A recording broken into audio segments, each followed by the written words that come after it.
আচলতে এইটো খুব আমাৰ সকলোৰে কাৰণে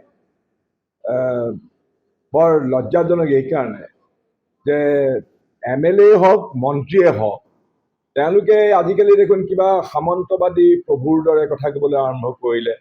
তেওঁলোকৰ যাৰে মন্ত্ৰীৰে সমষ্টি হওক বা MLAৰে সমষ্টি হওক তেওঁলোকে নিজৰ জমিদাৰী বুলি ভাবে, তেওঁলোকৰ নিজৰ পৈতৃক সম্পত্তি বুলি ভাবে আৰু তেনেকুৱা সামন্তবাদী মনোবৃত্তিৰ সৈতে গণতান্ত্ৰিক পৰিৱেশত তেওঁলোক আচলতে কাম কৰাৰ অযোগ্য।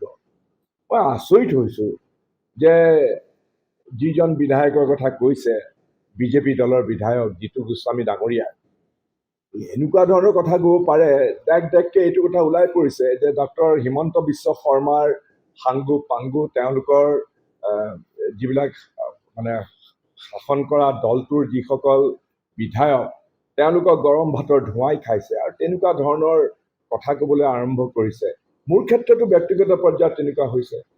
মই জাগিৰোডত মিটিং কৰিবলৈ গ'লে মন্ত্ৰীৰ গুণ্ডা বাহিনী আহি পেলাই মোক পিছে পিছে যায়, মোক প্ৰতিবন্ধকতা কৰে, চিঞৰ বাখৰ কৰে, অপমান কৰে। গতিকে এইবিলাক হ'ল তেওঁলোকৰ যে আৰু পতন অনিবাৰ্য, পতনৰ দিশে তেওঁলোক আগবাঢ়িছে। কাৰণ এনেকুৱা ধৰণৰ অহংকাৰ, এনেকুৱা ধৰণৰ তেওঁলোকৰ যে গৰম ভাতৰ ধোঁৱাই খোৱা যিটো প্ৰবৃত্তি ওলাই পৰিছে সেইবিলাক ৰাইজে কেতিয়াও পচন্দ নকৰে। আৰু মই ভাবোঁ আমাৰ সাংসদ শ্ৰী ৰকিবুল হুছেইন ডাঙৰীয়াই সঠিক কামেই কৰিছে। কাৰণ এইটো কেতিয়াও গ্ৰহণযোগ্য হ'ব নোৱাৰে। কোনোবাই কাৰোবাক চাৰিসীমা বান্ধি দিব, ইয়াত আহিব নোৱাৰে, পুলিচ আমাৰ, অমুক আমাৰ, এইবিলাক বস্তু কেতিয়াও সহ্য কৰা নহ'ব।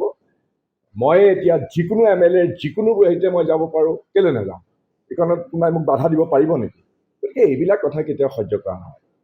এতিয়া বিজেপি দলৰ প্ৰাৰ্থীজন বিধানসভাৰ উপনিৰ্বাচনত এনেকৈ বেয়াকৈ হাৰিব, তেওঁলোকে মুখ দেখুৱাবৰ কাৰণে তেওঁলোকৰ কোনো জেগা নাথাকে। এই কথা মই এতিয়াই ভৱিষ্যতবাণী কৰিছোঁ।